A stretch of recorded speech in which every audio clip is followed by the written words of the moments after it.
Good morning viewers, my self doctor Premlata Saini. आज हम pH second year के सेकेंड पेपर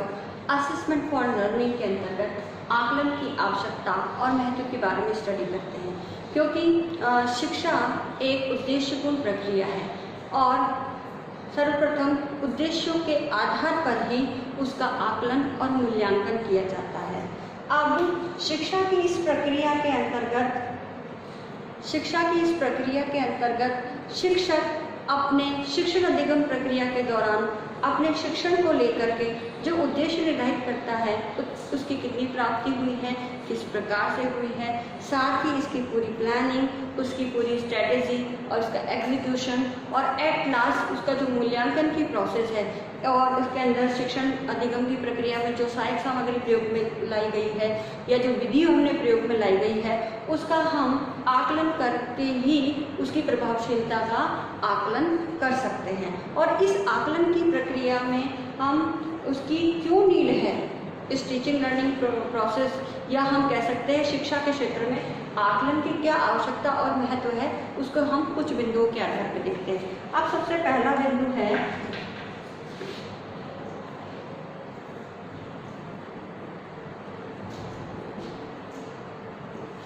कि विद्यार्थियों का जो आत्म है यानी सेल्फ,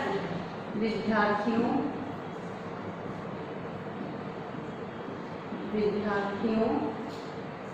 के आत्म का विकास, आत्म या हम कह सकते हैं स्वयं के विकास एवं अपनी अच्छी क्षमताओं को समझने में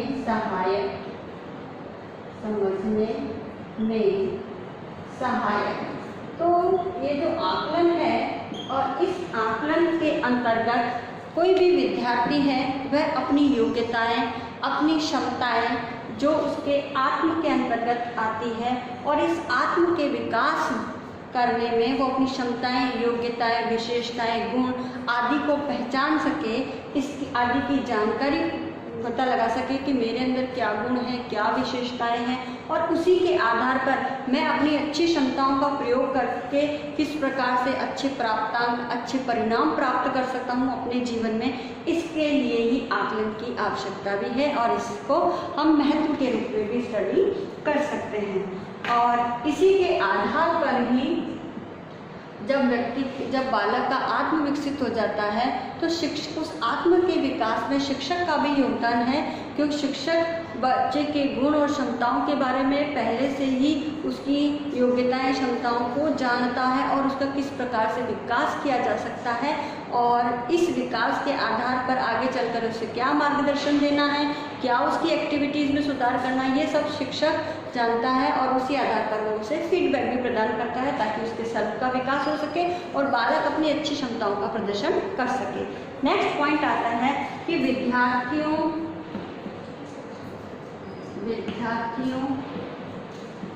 की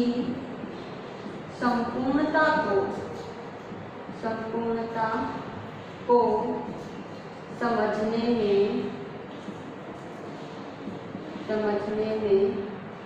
सहायक, यानी बालक के अंदर अपने जीवन के सभी पक्षों यानी उसका संज्ञानात्मक है, ज्ञानात्मक जिसे कहेंगे हम, बौद्धिक विकास है, मानसिक विकास है, उसका शारीरिक विकास है, नैतिक विकास है, आध्यात्मिक विकास है, सामाजिक विकास है, आर्थिक विकास है, राजनीतिक विकास है। तो ये सारे जो पक्ष मिलकर के बालक की संपूर्णता को क्रिएट करते हैं, उस संपूर्णता का विकास बालक किस प्रकार से करता है और उसके अंदर किन किन पक्षों की कमी है, ये सभी बालक उसकी आकलन के आधार पर ही कर सकता है। साथ ही इसके अंतर्गत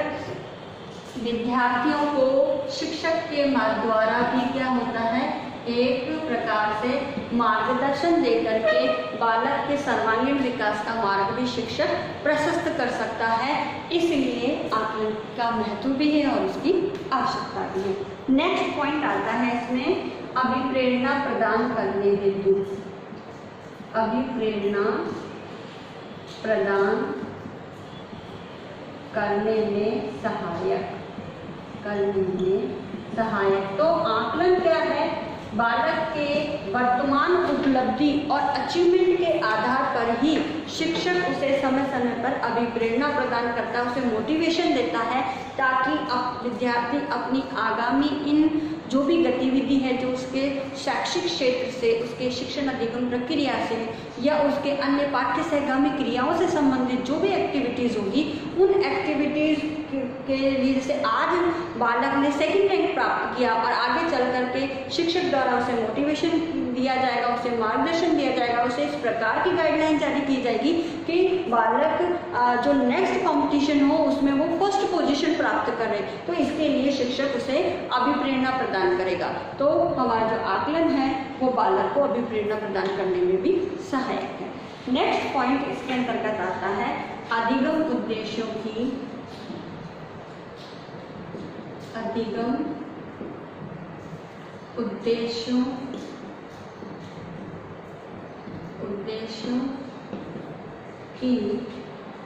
प्राप्ति की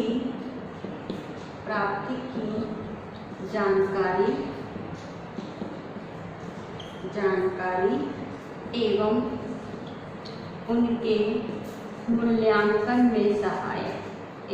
उनके मूल्यांकन में सहायक। तो जो हमारा जो आकलन है वो आकलन क्या करता है? जो भी हम शिक्षण अधिगम प्रक्रिया के शिक्षक जब पढ़ाने से पूर्व प्लानिंग करता है और उस प्लानिंग के अंदर पाठ्य योजना के दौरान शिक्षक जो भी अपने उद्देश्य निर्धारित करता है, इन उद्देश्यों की जानकारी के यानी उनके कितना हमने अचीव किया है, कितना शिक्षक ने अपने शिक्षण को प्रभावशाली तरीके से पढ़ाया है, बालकों के अधिगम यानी उनके अपेक्षित व्यवहारगत परिवर्तन में कितना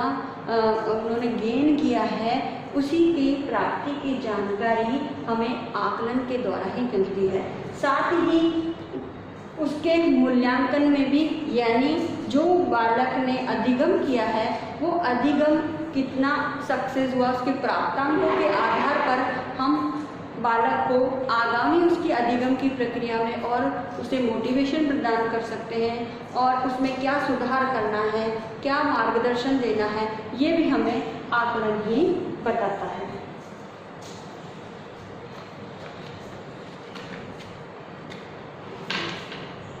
अब नेक्स्ट पॉइंट है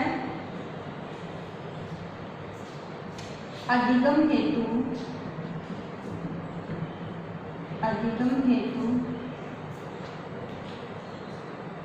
उपयुक्त सहायक सामग्री एवं शिक्षण विधि के चयन में सहायक। शिक्षण विधि के चयन में सहायक। तो हमारा जो आकलन है वह पाठ्य योजना जब शिक्षक बनाता है और उस पाठ्य योजना के अंदर जब वह शिक्षण बिंदु के आधार पर जो सहायक सामग्री का सिलेक्शन करता है या कोई भी वो लेक्चर दे रहा हो, उसके अंदर भी जो उसकी सहायक सामग्री है उसके चयन के अंदर भी जो है आकलन हमारी हेल्प करता है कि हमने इस वर्तमान समय में या जो भी हमने लेसन पढ़ाया है उसकी सहायक सामग्री कितनी सक्सेसफुल रही, कितनी इफेक्टिव रही, कितना डेमोन्स्ट्रेशन मैंने प्रभावशाली तरीके से किया। साथ ही जो भी मैथोडोलॉजी मैंने पढ़ाने के लिए लिया है, चाहे व्याख्यान विधि ली है, चाहे समस्या समाधान विधि ली है, चाहे टीम टीचिंग ली है, चाहे प्रोजेक्ट मेथड लिया है, चाहे प्रश्नोत्तर प्रविधि ली है, उदाहरण प्रविधि ली है, या जो भी हमने विधि और प्रविधि का चयन किया है वो हमारी कितनी सहायक है हमारे शिक्षण के उद्देश्यों की प्राप्ति में, तो उसकी जानकारी भी हमें आकलन के द्वारा ही मिलती है। संपूर्ण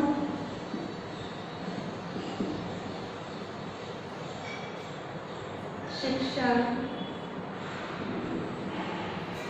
अधिगम प्रक्रिया की गुणवत्ता यानी क्वालिटी की जो है गुणवत्ता को उन्नत बनाने में सहायक। तो जो हमारे आकलन है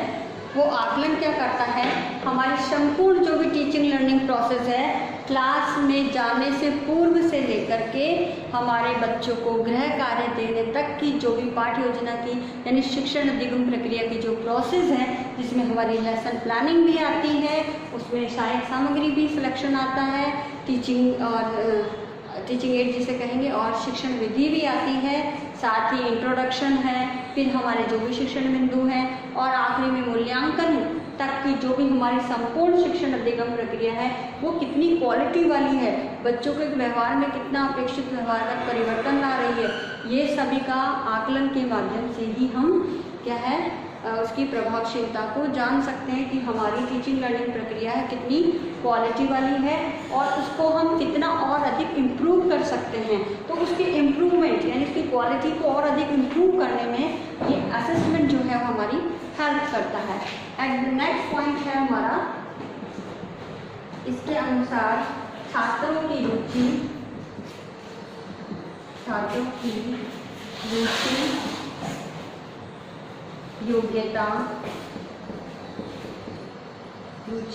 योग्यता एवं उनकी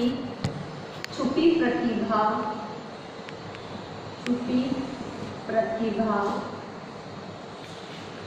का या के हम करेंगे के अध्ययन में सहायक। तो हमारा जो आकलन है उसके अंतर्गत हम छात्रों की योग्यता, उनकी रुचि, उनकी प्रतिभा, जो भी उनकी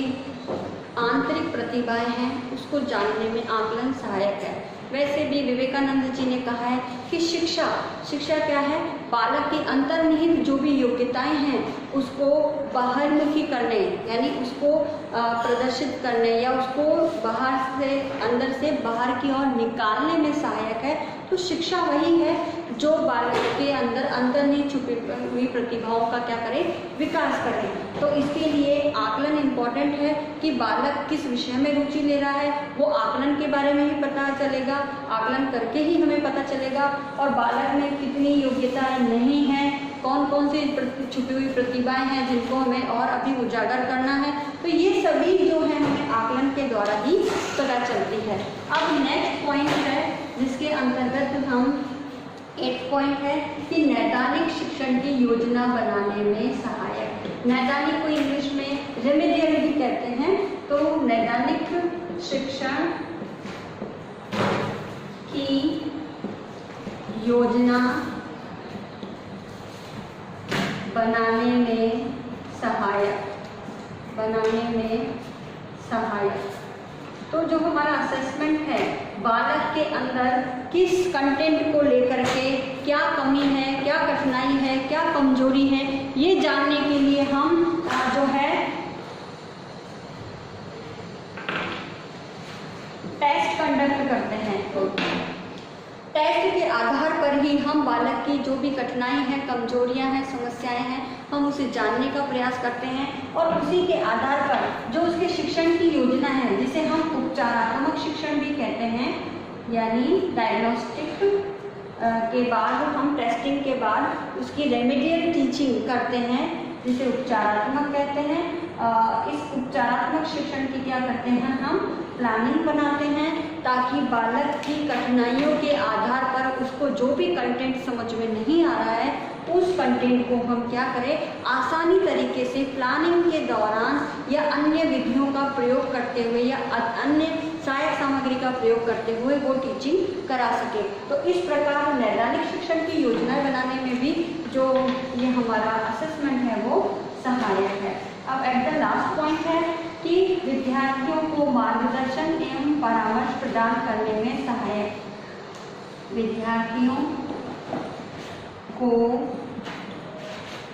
मार्गदर्शन एवं परामर्श प्रदान करने में सहायक। यानी हमारा जो असेसमेंट है, इस असेसमेंट में बालकों की उपलब्धियों, उसके परिणामों और उसके प्राप्तांकों के आधार पर शिक्षक क्या कर सकता है, बालक को जो भी टीचिंग है उसके सब्जेक्ट से रिलेटेड जो भी अधिगम बालक कर रहा है उसके बारे में सुझाव दे सकता है, मार्गदर्शन दे सकता है, दिशा निर्देश प्रदान कर सकता है, उसे मोटिवेशन दे सकता है, साथ ही उसकी आने वाली जो भी कठिनाइयों हैं, जो भी समस्याएं हैं, उसकी कमजोरियां हैं, उसके लिए समाधान, सुझाव और उपाय भी प्रदान कर सकता है। तो इस प्रकार आकलन जो है बालकों के लिए जो है मार्गदर्शन और परामर्श प्रदान करने में भी सहायक है। तो इस प्रकार हम कह सकते हैं कि आकलन की आवश्यकता और महत्व से संबंधित हमने ये जो जितने भी 9 पॉइंट्स डिस्कस किए हैं, इसी के आधार पर इसके अन्य पॉइंट्स भी हो सकते हैं, लेकिन एज पर सिलेबस के अनुसार ये जो पॉइंट्स हैं, इन पॉइंट्स के आधार पर ही हम आकलन की आवश्यकताओं को भी डिफाइन कर सकते हैं और इसके महत्व को भी डिफाइन कर सकते हैं। तो आज का असाइनमेंट इस प्रकार से है। इस असाइनमेंट के आधार पर हम आपको एक क्वेश्चन देते हैं और इस प्रश्नानुसार आज के वीडियो के स्टडी के अनुसार ही आकलन की आवश्यकता